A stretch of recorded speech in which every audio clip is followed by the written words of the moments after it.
Sports to the bone family. Greetings, greetings, greetings, my viewers and subscribers. This one is called In the Parking Lot in the Early Morning. Anyways, a couple of things we want to talk about in this one.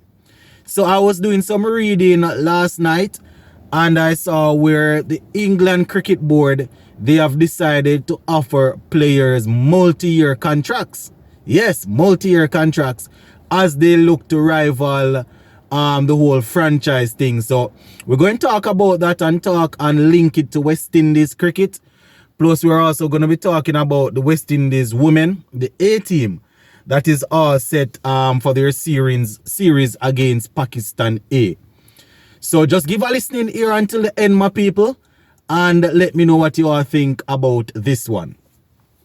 All right, so let's get straight into it. And before we even go any further, if you are hearing my video for the first time, if you are a regular listener and you haven't yet subscribed, you can hit that subscribe button, man, and become a part of the family, all right?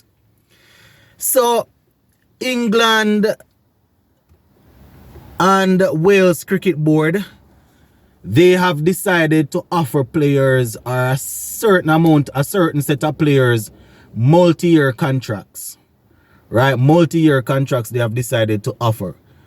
And based on what is happening, they are saying only 3 players have decided to take up three players have taken up 3-year contracts. Talking about Mark Wood, Joe Root, and Harry Brook. All right, Harry Brook. They have taken up 3-year contracts. There are a couple of other players that have taken up 2-year contracts. And the man that they really and truly wanted to tie down is Ben Stokes. But he decided that he was going to take up a 1-year contract. And he's saying that being 32 now, he has to start to gauge himself and position himself in the best way possible to see how to fit himself into the quickly changing landscape of cricket. Right? You know, we have seen where he has turned down a franchise teams before to get himself ready for test cricket. We don't know what the plan is if he's going to be playing more franchise cricket these days. But that is what is happening over there in England. They have also offered developmental contracts to other players. People like Saqib Mahmood and some of these guys have gotten development contract. But I just wanted to link it to West Indies, and you know, we might be thinking if we can go that route and offer 3-year contracts to players. The problem is we don't have such a large pool, and a lot of our players are very inconsistent. So if we're going to go that route, it's probably going to be like 3 or 4 players that you might want to actually tie down, because some of them might be hot and blowing these for a couple of months, and then for the next year or two they're doing nothing, and then you already have them under contract. You know, but when you have people that are tested and tried and proven, you know, it would be nice if you can get them tied down. You know, when you see somebody like a Mark Wood and a Joe Root and these guys, you know that once they are fit and ready, these guys are going to be of good value. And England, they have also made sure to offer contracts depending on the age and how fragile the players are. So certain players that are up in age and injury prone, you know, they're not giving them 3-year contract or anything. They probably give them a 2-year contract or a year or so. You know, so we're just looking at West Indies cricket, especially for the white ball format. You understand? There are a few players that would rapidly come to mind that you would say, listen, let us tie these ones down, because we see where they are exploring opportunities, right? Shea Hope is our ODI captain, but you don't know what might happen over the next year or two, because he's now doing well in T20 cricket, and you know he traveled to Pakistan the other day and played in the PSL. Having said that, he actually went to England and played in the red ball competition over there also. So one could say that he's more serious about getting his test career back on track. But to be safe, you understand, these guys are well paid, you know, but to be safe, if you want to tie down somebody like him, When you look at somebody like Alec Arthanes, I don't think you're going to be able to tie him down with a development contract like what they do with some of the players over there. Some of the players in England that we would consider established good cricketers, they probably still have them on developmental contracts because they're not able to get into the first team. But somebody like Alec, who is just coming in, he's good enough to get into the team.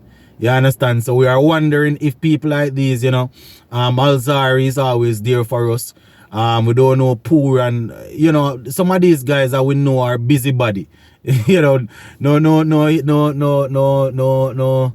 I don't mean it in a bad way, but these guys that are busybody in sense that they are playing all over. If you are able, the only way to get and keep a good core together is to be able to have them turning up for most of the games. But I understand that you can't force a man or ring a man and put it behind him for him to sign up to sign a multi-year contract. The ones that you would actually want to offer, you can't ring up them and put it behind them, because just as how you see some of the other guys overseas refusing to sign multi-year contract is the same way people like for example, maybe a Poor and maybe somebody like a Hitman and these guys that are highly sought after. It's probably the same way they are going to say, listen, this not benefit me, this not benefiting me. I want to play for my country, yes, but I'm not going to give you the power like that. You understand? West Indies cricket is at a place now where the players, they have basically wrestled the power away from CWI, not only because of the money that that franchise team is willing to pay, but just because of how the landscape is right now. You understand? The players are the most important part there, so they seem as if they hold all the cards. But it would be nice if the ones that we actually want to stay would sign. Now, there are a few other players that are in and out of the team that I am sure would always be ready to sign multi-year contract, because I am thinking that even if they sign multi-year contract, there will still be wiggle room where CWI will allow them to wiggle a little bit, you understand? But some of the guys that are going to wish that they could get to sign, those are some of the same guys that we don't want them to be there because they are under obligation. You understand? Some of them are probably not good enough, but because you have them on a contract, you're going to have them around hoping that they will eventually produce, because you don't just want to pay them for nothing at all.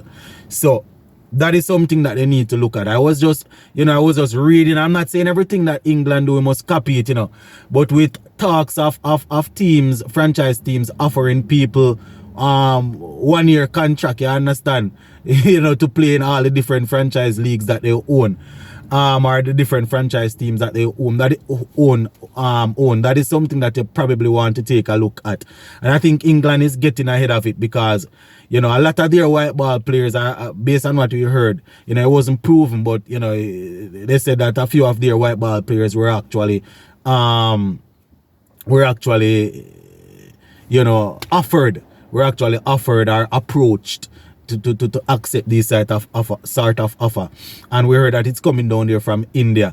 And one thing I can assure you is that these Indians, they're not going to offer their players contracts to only play they're not going to look for Shubman Gill, Virat Kohli, Rohit Sharma. You understand? All these guys that are at the peak of their prowess still, they're not going to look at them and say, listen, don't play any international cricket. Let's just go and play franchise cricket all over for us because we are the owners. They're not going to do that, because they know India would turn upside down.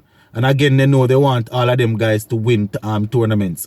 I don't know if they are trying to do that so they can lessen the pool of strong players that they're going to go up against, but I don't know. That is something that CWI will probably, or maybe they are looking into it. As I said, it's a risk to offer some of these players, because we might look and we say some of these players will probably get offered franchise contracts, but it don't necessarily mean that you need to run go say, listen to me, come and sign this 3-year contract, because some of them no good, brother. It's just the truth and the fact, and we are hoping that they will become good. Some of them no good. what they should do is look at some of the guys in the combined campuses and colleges, some of the guys in the West Indies Academy, and even some of those who are playing for the different islands. Look at them and give them development contract with certain clause in there, so you can get them, you know, to develop and get them playing. I know they all over play T10 and T5 and T2 and all of them foolishness there.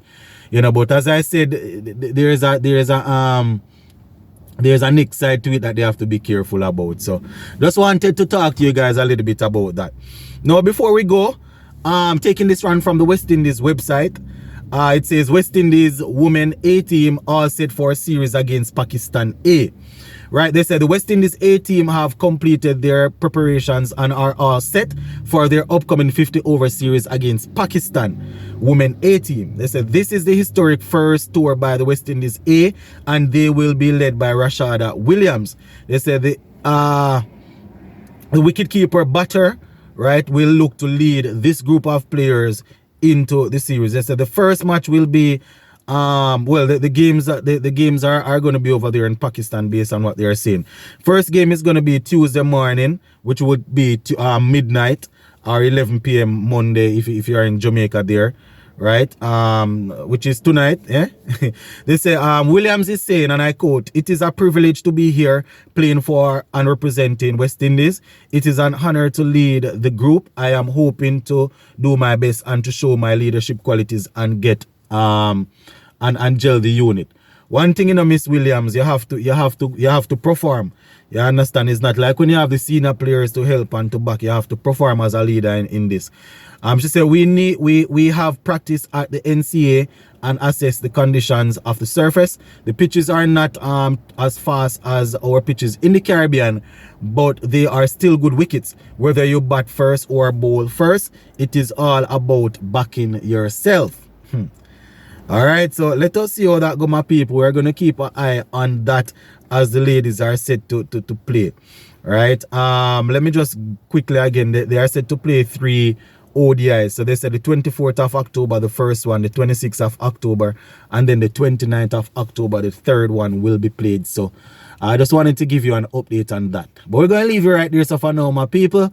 Later on, we'll take a look at a few other stuff. While I am making this video, Quinton de Kock just slapped his 3rd century of the ODI World Cup. Can you believe that? Anyway, big up on yourself, my people, and stay safe. See?